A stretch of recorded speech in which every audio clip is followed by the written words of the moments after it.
Judee Sill's story is one of captivating talent, heartbreaking challenges, and a musical legacy that continues to inspire. Few artists have burned so brightly in such a short time. Today, we're going to delve deeper into her world with the directors of the new documentary Lost Angel, The Genius of Judee Sill, Andy Brown and Brian Lindstrom. Welcome, both of you. So, welcome, filmmakers Andy Brown and Brian Lindstrom, to the show again for Lost Angel, The Genius of Judee Sill. Congratulations. Thank you, Antonio. I've been following this film, and I'll tell you why.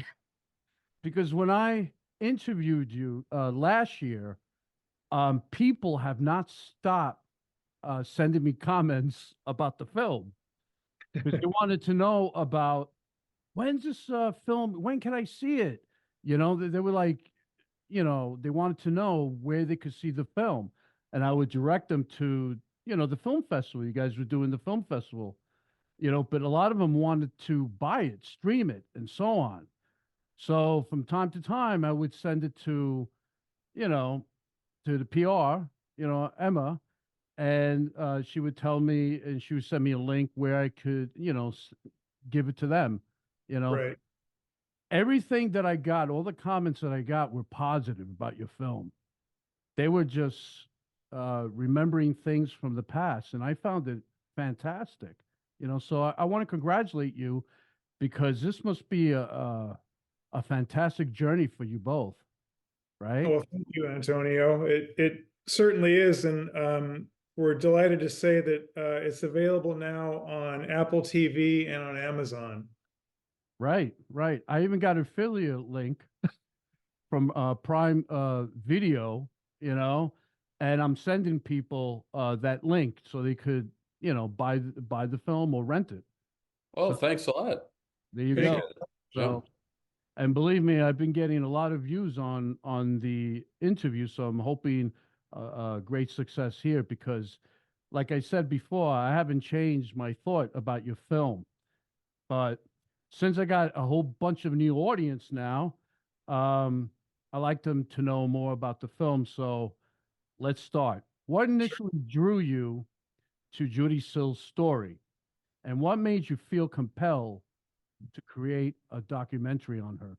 I first heard about her Okay. in the early 2000s from Andy Partridge of the band XTC, who talked about her huge influence on him, and I didn't know who she was. I downloaded some things from Napster, I believe, and around a year or so after YouTube started, there was the video of Judee performing the Kiss and the Old Grey Whistle test that appeared, and it had a very strong effect on me, and I knew it would on Brian. So the next time he visited me in New York from Portland, I showed it to him, and he was very taken with it. And we talked a lot about who this person was, and there probably was a Wikipedia entry, and it just intrigued us because of all the crazy stories about her past. And Brian, do you recall what else happened? Yes, well, we started a deep dive not only into Judy's music, but also into her life story. And just the more we heard and the more we found out, the more intrigued we were. And in a strange bit of coincidence, I was finishing up my film Alien Boy, and on the last day of the sound mix, my friend Michael Howes had been watching our two kids at the time so that I could work on the sound mix. And when I went to pick up Carver and Bobby, Michael said, "You know who you should make a film about is Judee Sill." And I didn't even know that Michael knew of Judee Sill. Well, he assumed you didn't know who she was either. Exactly. And so Andy, I told Andy that, and Andy texted me back, "Should we?" And that led basically to where we are right now. And we did our first round of interviews in December of 2013 in Los Angeles. Wow, wow. Researching someone who is no longer with us, it could be challenging. So how did you approach uncovering the hidden aspects of Judy's life and career? I mean, it was a challenge because there was so little archival material out there, which frustrated us early on. And we wanted to tell the story as much as possible in Judee's voice, but there was no recording of her doing that, no interviews of her doing that. There was the Great Rolling Stone cover story of her in '72, which is an oral history. It's her telling her whole story, and it's such a wild tale.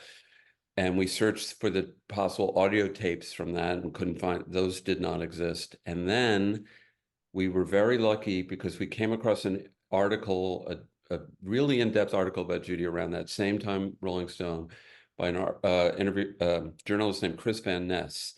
And we tracked him down to his home in New Haven, Connecticut, where he was wheelchair bound. And he said, I might have an audio cassette from that interview. And it's in my attic. I don't know. And I went up and I found the cassette and we transferred it, digitized it, and there was Judee telling her whole story. So then we knew we could have Judee tell her own story. We also got her journals and drawings. So those helped us create a voiceover for the last part of her life, 73 to 79, because from the journals, and the drawings were the basis for the animation style. So it's almost like Judee's animating the film. And then we got the multi-tracks for her second and posthumous final album, Dreams Come True, her second album, Heart Food. And Judee is, in a sense, scoring the film as well. So that allowed us to puzzle out how to have Judee tell her own story. But that's why it also took 10 years or whatever it took to make the film. To some degree, that's why, Yeah, yeah. The film mentions Judee's complex personality and struggles. How did you balance portraying her artistic brilliance, because she's brilliant, with the realities of her life? Well, we really wanted to have the film be an immersive experience, where the audience kind of, in a sense, gets to be in Judee's head. And one thing we felt really early on is that we needed to be completely honest with Judee's struggles, the same way that Judee was so honest with her struggles. Right. Right. And so knowing how kind of forthright she was and how she didn't hesitate to tell people kind of, every fact of her life, we felt that kind of emboldened us to share not only her triumphs, but also her struggles with the audience. It's also why she's inspirational, is her honesty about herself. I find that enormously inspiring, the lack of BS surrounding her own details. It was liberating, I think, in a lot of ways. It is liberating in a lot of ways to approach life that way. The film features interviews with a remarkable range of musicians, from colleagues like Jackson Browne and many other admirers. How did you decide who to include, and what insights did each bring? Well, first of all, it was really gratifying in that everyone we reached out to, basically their attitude was, it's about time. I'm so glad you guys are doing this. How can I help? And even though it was like a scheduling nightmare to try to figure out when you can interview, touring musicians, just the kind of spirit of generosity was really inspiring. And when you make a scrappy independent film like ours, you kind of hang on to any bit of inspiration and energy you can find. And one of the things that kept us going was just knowing that, people like Linda Ronstadt and Jackson Browne and Graham Nash and J.D. Souther and Sean Colvin. And, they really wanted this film to be out there. And that really gave us momentum. Right, right. Now, Judee's music is so unique and suggestive. So how did you approach translating the power of her music into a visual medium? Well, that's a great question. I'm sorry. Yeah, go ahead, Brian. I was gonna say that's a great question. And we were just very lucky to have such a great team that included our editor, Mike Ward, and our producer, Peter Kenny. And, one of the things you have to grapple with when you're making a film about a musician is the power of music and how deep into a song do you go? And it's kind of really, I mean, I'll be curious what you think, Andy, but I think the answer for me to that question was we don't know until we try it. You know, we don't know how long the song needs to be.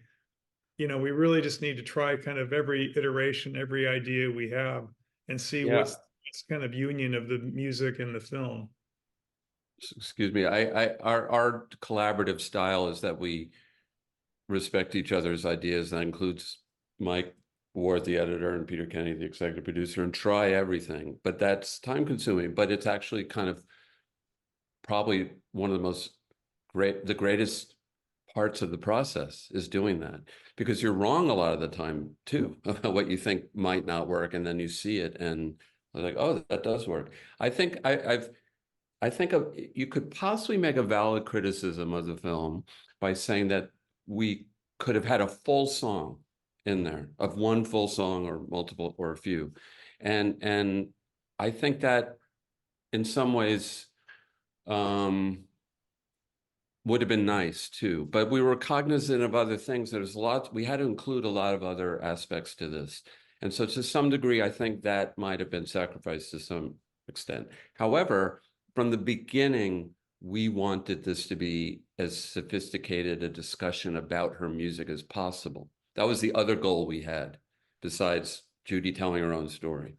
So we had to kind of, you know, that we felt that was best done through multiple songs and not full songs. Right, right. Now the documentary explores the tragic conciseness of Judy's career. Do you think her music would have resonated differently if she had more time? Yeah, I do. I mean, I think if Judee had more time, we would have just seen a kind of blossoming of her just incredible gifts, including her work in the studio as a producer. You know, I think she could have expanded not only into producing, of course, her own work, but finding, you know, new layers and beauty in other people's work. And, you know, I think she could have really done anything she wanted to. I mean, she was that kind of a talent. Yeah, Also now, I mean, I get a lot of messages sent to us on Instagram from young people and musicians especially who are just so taken with Judee. And I think there are a lot of sophisticated ears out there now. And people can educate themselves on music that they like so easily because of streaming. So in a way, Judee's music, people are more ready for it now because their ears are better. They're actually the ones who are motivated to listen to good music. And she's certainly more well-known now than she ever was in her lifetime. I mean, she's not hugely known now, but you know, I mean, it's not a coincidence. yeah. Well, I'm getting like I said, I get a lot of comments from old ages about her. So, I mean, I was like surprised because we're talking about young generation that are listening to her now. So I found that fascinating, It so that's a and plus. absolutely. And Antonio, what's so gratifying is that at our screenings we see like the young and old, you know, because there are people there who actually remember Judee, you know, from her recording career when she was alive, and there are also lots of young people who have heard about her, and you know, it's really gratifying to see Judee reach, you know, this kind of wide age group. Yeah, our LA screening was a real cool crowd. I loved it. It was a real mix. It was great. Yeah. How's the question and answers going? Like, have you guys been out doing those things? So how's the feedback on the film itself? Oh, it's wonderful. I mean, what's so powerful is Judee just touches people, you know? I mean, we went into this knowing that we couldn't, you know, depend on an audience coming in that already knew everything about Judee. And what's really wonderful is that in the Q&As, you know, people just want to know more. They connect to her, they kind of mourn her, and they want to know more about her. Yeah, yeah. Yeah, it's been very gratifying to show it in public. And, you know, we've done a few festivals before this, but now this last week we had the premieres and some other screenings, and it's wonderful. Now, Los Angeles shines a light on Judy's immense talent. What do you hope audiences will take away from learning about her life and music? That weebles wobble, but they don't fall down. That she was so hit with so many hardships in her life in so many ways, some of them self-inflicted for sure. But she kept bouncing back and trying. And, you know, she was ultimately defeated by the disease of addiction and a lack of sort of kind of resources that would be available to her now and so on. And, you know, she was the poster child for PTSD and nobody talked about that then. And so there was a lot, you know, she confronted that there were not the resources for it. And yet she kept going on and she wrote songs to the last, you know, days before she died. Her birth certificate, I'm sorry, her death certificate says suicide, but all ODs were ruled suicides in LA County in those days. She absolutely did not want to die. She certainly didn't want to die of an OD. It terrified her. So, you know, she kept on, and I find that resilience just as inspiring as anything about her. Yeah. Absolutely. I mean, she was a powerful person, and you know, as she would say, onwards and upwards, fuck the odds. You know, I mean, I really think that was her spirit. And I just want to remind us that, you know, Judee was grappling with all these things at a time when recovery wasn't even in the vernacular. You know, people weren't talking about addiction as a disease. No one really talked about childhood trauma. If you experienced sexual abuse, no one ever talked about it. You know, she was really having to deal with a lot of things in a society that really wasn't kind of equipped to help her as much as I would hope we would be now. And she understood what she needed to be healed Yeah. from, and she Yeah. was trying to offer that to other people, which is why she just would be so thrilled to know that her mission to do that is actually alive Yeah. Yeah. and kicking. You guys did a wonderful work. You know, it's great film.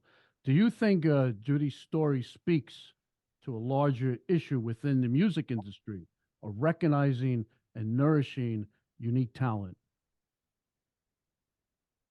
Well, in those days, though, that existed to some degree Right. in places like Asylum Records. The labels don't do that anymore. I don't think any of the major conglomerates who own all the media companies do that anymore, really, because everything's so corporatized. So, you know, but the good news is that the tools to make things the cost to make them have come so far down. People can do things in their living room, in their bedrooms, you know, music production and even filmmaking. So it's good and bad, but I don't think there's any real nurturing that's going to be done at some, you know, record label level anymore, Right. You frankly. know, it's interesting. Two people in the film who developed like meaningful relationships with Judee. Those relationships started because they literally called up Judee out of the blue because there, you know, in those days there was the white pages and she was listed and they loved her music and they would just call her up and they became friends. And I just often wonder, like, what would it have been like if Judee had the resources and technology we have now, where the artist can really communicate kind of directly with the audience and doesn't have to necessarily go through a medium like a label or whatever, you know, and she could have received that kind of feedback and support, even though the numbers might not have been, you know, through the roof.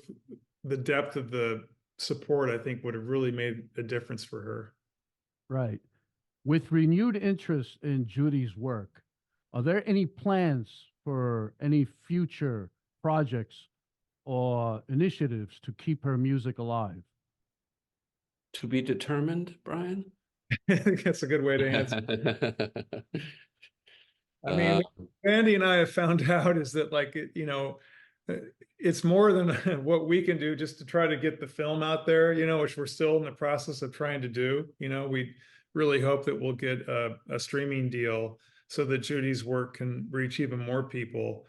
And of course, you know, a lot of people have, asked about like a soundtrack album or a tribute album or these things. And, as Andy says, to be determined, and, her music needs to live and it needs to reach more people. So, fingers crossed that happens. Well, I hope so. You know, I really believe in your movie, and I believe in her too.